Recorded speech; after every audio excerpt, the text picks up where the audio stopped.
안녕하세요. 금융업에 종사 중인 30대 여성입니다. 흔히 사람들이 말하는 돌아온 싱글이기도 하고요.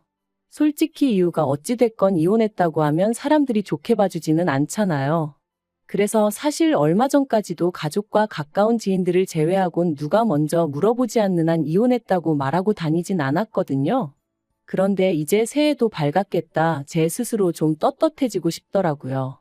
그래서 일단은 이렇게 익명의 힘을 빌려 제가 왜 이혼하게 된 건지 이야기를 해볼까 합니다. 남편을 처음 만난 건 자주 가던 카페에서였어요. 좀 더 구체적으로 말하자면 저희 회사 근처에 개인이 하는 작은 카페였죠.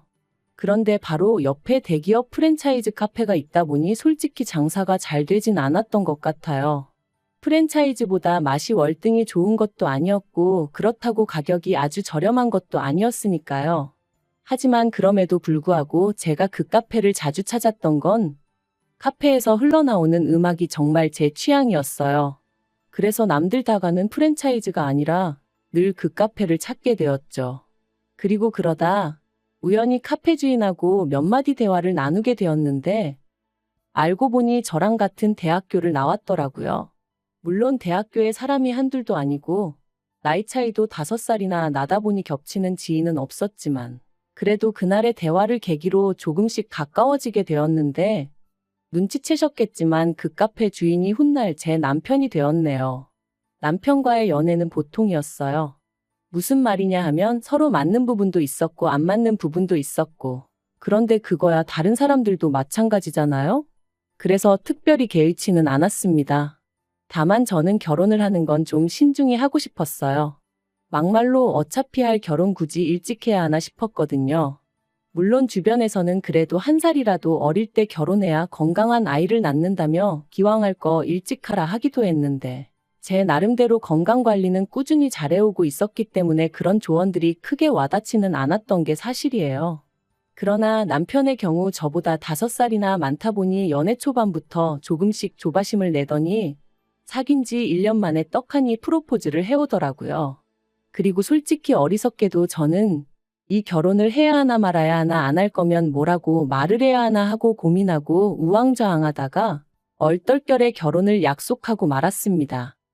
그런데 막상 본격적으로 결혼 이야기가 오가기 시작하고 얼마 지나지 않아 생각지도 못한 문제가 저희 발목을 잡았으니 그건 바로 집이었어요. 언젠가 남편이 말하길 자기는 카페 하나 운영하는 것만으로도 신경 쓸 것도 많고 여력이 없어서 돈 관리 대부분을 어머님이 도맡아주고 계신다 했습니다. 그리고 솔직히 나이가 40 가까이 돼가는 남자가 돈 관리를 어머님한테 맡겨두고 있다는 게 영 찜찜했지만 당시엔 결혼 이야기가 오가던 상황은 아니다 보니 그냥 그러냐 하고 말았거든요. 그런데 막상 결혼 이야기가 나오고 제가 얼마나 모아뒀냐 물으니 1억 어쩌고 하면서도 어물쩍거리다가 나중엔 좀 짜증을 내더라고요. 그러면서 어쨌든 집만 해결하면 되는 거 아니냐 하더니 저더러 어머님 소유의 빌라에서 신혼살림을 시작하자고 하는 거예요. 제가 비록 결혼에 대한 환상을 가진 여자는 아니었지만 그래도 뭐랄까. 시작부터 제 뜻대로 되는 게 없다는 생각에 솔직히 기분이 좋지는 않았습니다. 게다가 어쨌든 어머님 빌라지 저희 명의로 해주시는 것도 아닌데 리모델링은 해야 하지 않겠냐며 그걸 제가 해왔으면 하는 남편이 어찌나 얄밉던지. 그래서 제가 남편더러 어차피 우리 둘 다 잠만 자는데 뭘 큰돈 들여 고치냐고 일단은 좀 참고 살아보자 했네요. 하지만 이 일로 어머님께선 걸핏하면 어디 가서 며느리가 몸만 시집왔다며 당신이나 되니 받아줬지 다른 집 같았으면 벌써 내쫓았을 거다 뭐 그런 식으로 말씀을 하고 다니시더라고요. 어이없었죠. 리모델링만 안 했지 그래도 남들 해가는 건 그럭저럭 다 해갔는데 그러셨으니까요. 게다가 결혼식을 올리고서야 알게 된 충격적인 사실은 남편이 그간 모아두었던 돈이 신우가 결혼하는데 쓰였다는 거였어요. 어디서부터 어떻게 설명을 해야 하나 싶은데 일단 남편에게는 저와는 동갑인 하나뿐인 여동생 그러니까 저에게는 하나뿐인 신우가 있습니다.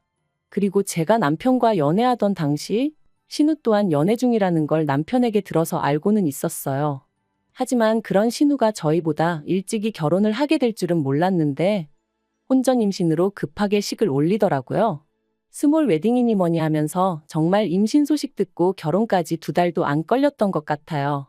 그런데 나중에서야 알고 보니까 심해부 쪽에서 임신이 대수냐며 지워라 어쩌라 하는 걸 저희 시댁에서 아주 바짓가랑이 잡고 늘어지다시피 해서 결혼을 시켰던 거였고, 그 과정에서 심해부 쪽에서 1억을 해오라는 걸 저희 어머님이 해주셨다는데 그 1억이 알고 보니 저희 남편 돈이었더라고요. 정말이지 이 모든 걸 제가 결혼식 하루 전에라도 알았다면 남편하고 결혼하는 일은 없었을 거예요. 하지만 어머님께서는 대신에 집을 해결해줬는데 뭐가 대수냐 하시며 뻔뻔하게 나오셨고, 남편은 남편대로 자기는 정말 몰랐다며 저에게 미안하다 하니 더는 제가 할 수 있는 게 없었습니다. 그리고 이건 정말 아무에게도 말하지 않았던 건데 변호사를 만나보니 제 경우는 사기 결혼도 아니고 그래서 혼인무효도 안 될 거라고 했었거든요. 그러니 정말 분통 터지더라고요. 아무튼 그 사실을 알고 나서는 신우고 어머님이고 솔직히 누구 하나 제 눈에 곱게 보일 리가 없었죠. 하다못해 둘 중 한 사람이라도 상황이 그래서 그럴 수밖에 없었다. 미안하다 했으면 모르겠는데 그런 말 한마디 건네는 사람도 없었고요. 그래서 저 나름대로 시댁과는 거리를 두고 지냈습니다. 남편도 사정을 다 알고 있었으니 그런 저에게 서운하네 어쩌네 말하지 못했거든요. 그래서 때로는 중간에서 이도저도 못하는 남편을 보고 있으면 좀 짠할 때도 있긴 했는데 그래도 그건 그거고 마음이 도통 풀리지가 않으니 저도 어쩔 수가 없었답니다. 그런데 그런 와중에 신우가 유산을 했어요. 결혼식 올리고 혼인신고하기가 무섭게 말이죠. 임신 8개월 차였는데 유산이라니. 어머님은 이게 다 심해부 쪽에서 하도 신우를 잡아대서 이렇게 된 거라며 내 딸 인생 책임지라고 난리가 나셨고, 심해부 쪽에서는 애 때문에 억지로 결혼을 허락했는데 평소에도 하고 다니는 꼬라지가 마음에 안 들더니 기어이 애 하나를 못 지켜서 이 사단을 내느냐며 신우 탓을 하는 모양이었습니다. 그리고 급기야 신우의 유산은 양가 어른들의 싸움으로 번지면서 저희 시부모님은 심해부 쪽 식구들을 고소를 한다고 드셨고, 이 일로 신우와 심해부의 사이도 빠르게 틀어지더라고요. 물론 신우가 저를 붙잡고 이야기를 해준 것은 아니고 저도 남편을 통해 들었다 보니 솔직히 정확히 어떻게 상황이 흘러갔는지 다는 알지 못하지만 제3자라면 제3자인 제가 보기엔 어쨌든 신우가 제일 힘들 텐데 정작 신우 힘든 건 제대로 신경 써주는 사람이 하나도 없는 것 같아서 평소에 신우에 대해 제가 가지고 있던 감정과는 별개로 연민이 다 느껴지더라니까요. 아무튼 결국 신우는 결혼한 지 꼬박 1년 만에 이혼을 했습니다. 정확히는 모르지만 결국 유산의 원인이 신우한테 있다는 식으로 상황이 흘러가 시집 갈 때 가져간 저희 남편 돈 1억도 온데간데 없이 빈몸으로 쫓겨나듯 나왔지요. 하지만 불쌍한 마음을 가진 제 스스로가 한심하게 느껴졌던 건 이혼한 지 정확히 반년 만에 신우가 웬 남자랑 다시 살림을 차렸다는 거예요. 저희 남편보다도 10살이나 많은 남자였는데 자기의 아픈 상처까지 이해해주는 사람이니었더니 하더니 그 남자랑 같이 살기로 했다나요? 아버님은 당신 딸인데도 불구하고 미친 X라며 정신 차리라 욕을 하셨지만 어머님은 그래 너만 행복하면 됐다는 식이셨어요. 남편도 지가 좋다는데 누가 말리겠냐 하면서 알아서 하게 내버려두란 식이었고요. 아무튼 온 집안을 쑥대밭을 만들어 놓고 신우가 그 남자가 사는 아파트로 들어가게 되었는데 알고 보니 저희 친정아버지가 경비원으로 일하시는 아파트였습니다. 신우가 자기 남자친구 아파트가 어떻고 저떻고 하는데 너무나 낯익어 물어본 게 화근이었어요. 옆에 있던 남편이 먼저 거기 장인어른이 계시는데 아니냐며 저에게 물었고 저는 원래 거짓말을 잘하지도 못하고 감정을 숨기지도 못하는 사람이다 보니 맞다고 순순히 대답해버렸죠. 그리고 사실 친정아버지께서 경비원으로 일하고 계시다는 사실이 저에게는 그다지 부끄럽다거나 숨기고 싶은 일도 아니었고요. 참고로 저희 친정아버지께선 줄곧 대기업에서 회사 생활을 하시다가 당신 한 사람이 관두면 젊은 직원 2사람이 자리를 보전할 수 있다며 제발로 나오신 분이세요. 몇 년만 더 계셨으면 정년퇴직을 하실 수 있으셨지만 하루가 다르게 젊은 직원들 자리가 줄어드는 걸 보니 마음이 안 좋으셨다면서 말이죠. 그리고 다른 사람들은 이런 친정아버지의 결정을 어떻게 생각할지 몰라도 저는 아버지의 그런 배려가 무척이나 존경스러웠답니다. 한편 이후로 저는 아버지께서 당분간 좀 쉬면서 취미생활도 하고 그러실 줄 알았는데 한 달도 되지 않아 저에게 부담이 되고 싶지는 않다시며 직접 일자리를 찾아 나서셨고 그렇게 경비원으로 근무하게 되셨네요. 사실 처음에 경비원으로 일하게 되셨다 하셨을 때 저나 친정어머니가 얼마나 말렸는지 몰라요. 워낙 미디어에서 갑질당한 경비원들에 대해 자주 다루었다 보니 저희 아버지도 그런 일을 겪진 않을지 걱정이 되었으니까요. 하지만 아버지의 뜻이 어찌나 완강하시던지.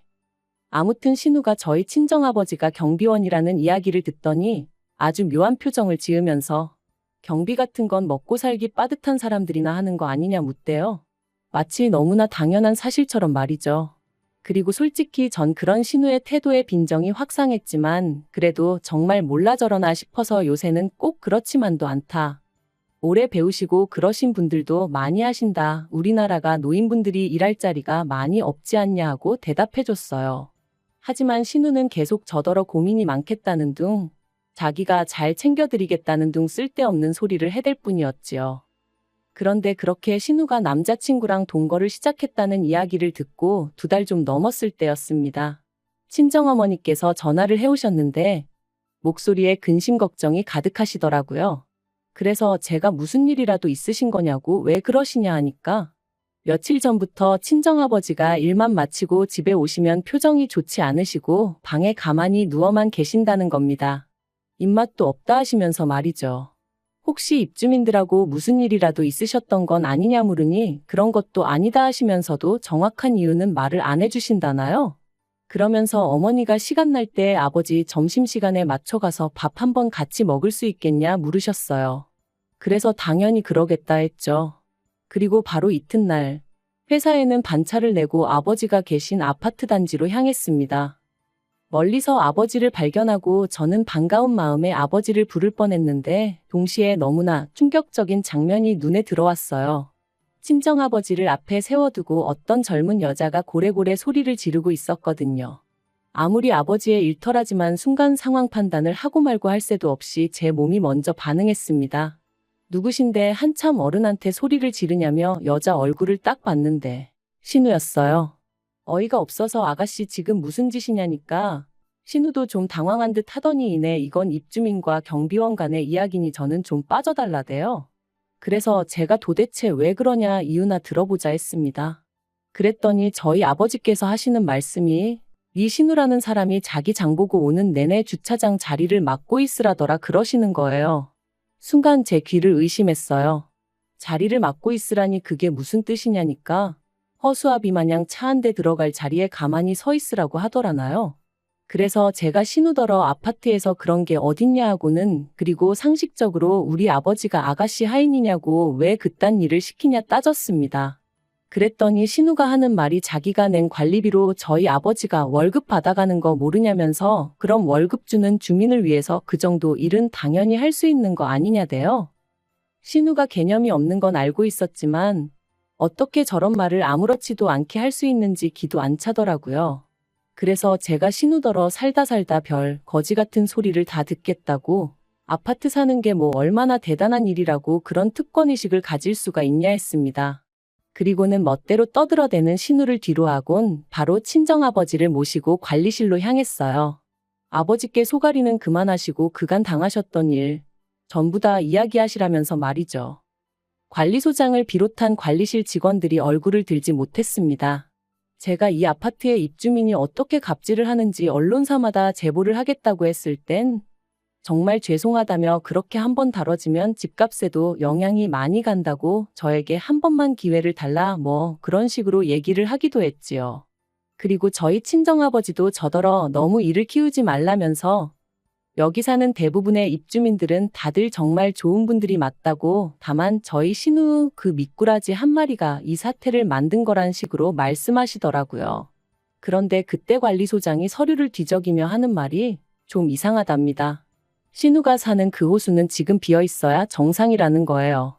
원래 부부랑 학생인 자녀까지 셋이 사는 집이었는데 그 집 아빠가 회사 일로 해외에 나가게 되면서 가족들도 같이 나갔고 1년 후에나 돌아오기로 되어 있다나요.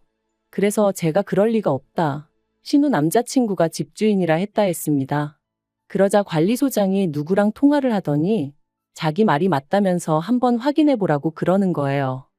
그리고 알게 된 충격적인 사실은 신우 남자친구가 자기 집이라고 했던 그 집은 실은 남자친구의 지인의 집이었어요.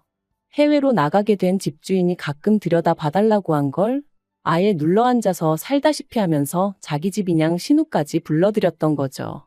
그리고 신우는 그런 사실도 모르고 자기 남자친구가 아파트가 있네어쩌네 하면서 김칫국을 마신 거고요. 게다가 그뿐만이 아니었습니다. 신우 남자친구가 알고 보니 유부남이었거든요.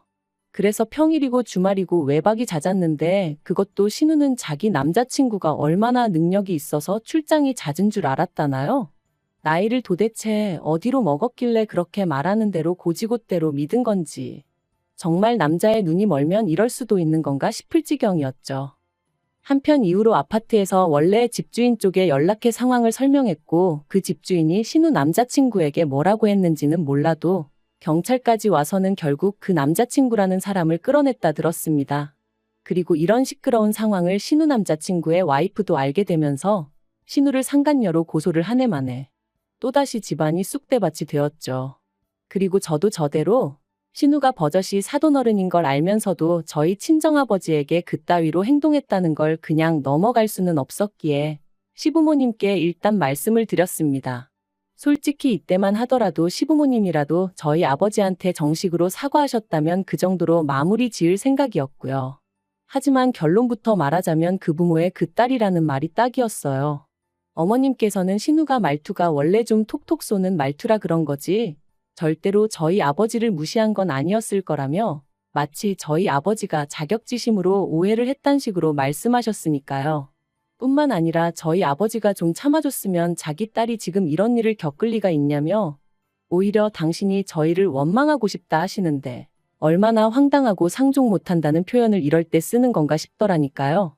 게다가 남편마저 팔은 안으로 굽는다고 그런 어머님 편을 들며 저더러 야속하다 말했기에 제가 더는 못 살겠다 이쯤에서 헤어지자 했습니다. 하지만 이혼까지 이르는 과정이 쉽지만은 않았던 게 사실이에요. 서로 사랑과 미련이 남아서라기보다는 남편이 자기가 왜 이혼을 당해야 하는지 납득하지 못하겠다며 버텨가지고요. 그래서 결국 협의 이혼 안 해주면 내가 당신한테 어떻게든 위자료를 받아낼 건데 신우가 저런 상황인데 당신까지 그렇게 되면 시부모님이 괜찮으시겠냐? 제 나름대로 초강수를 둔 거죠. 그랬더니 남편도 이리저리 따져봐도 자기가 뭐 할 수 있는 일이 없겠다 싶었는지 결국 알겠다 하대요. 한편 이후로 제가 건너 전해 들은 소식은 상간녀 소송을 당한 신우 위자료를 물어주느라 남편이 카페를 정리했다는 이야기였어요. 사실 이혼한 이후로 여전히 오며 가며 눈에 띄는 그 카페가 아주 눈에 가시기도 했고 아는 사람들은 알다 보니 민망한 적이 한두 번이 아니었는데 정말이지 속으로 쾌재를 불렀답니다. 참 그리고 이혼하면서 비로소 알게 되었던 게 저희 살라고 내주셨던 어머님 빌라에도 대출이 얼마나 많이 걸려 있던지. 아무튼 이혼하는 내내 이 똥통에서 한시라도 빨리 빠져나가고 싶다는 생각뿐이었다니까요. 한편 친정아버지가 많이 미안해하시더라고요. 당신이 아무 일도 아닌 척 넘어갔더라면 제가 그래도 이렇게 이혼까지 했겠냐며 말이죠. 하지만 저는 그런 아버지께 절대 그런 생각 마시라고 모든 게 다시 제자리를 찾았을 뿐이라 말씀드렸어요. 남의 것을 탐낸 사람은 벌을 받는 게 맞고 믿음을 배신한 사람도 벌을 받는 게 당연한 거잖아요.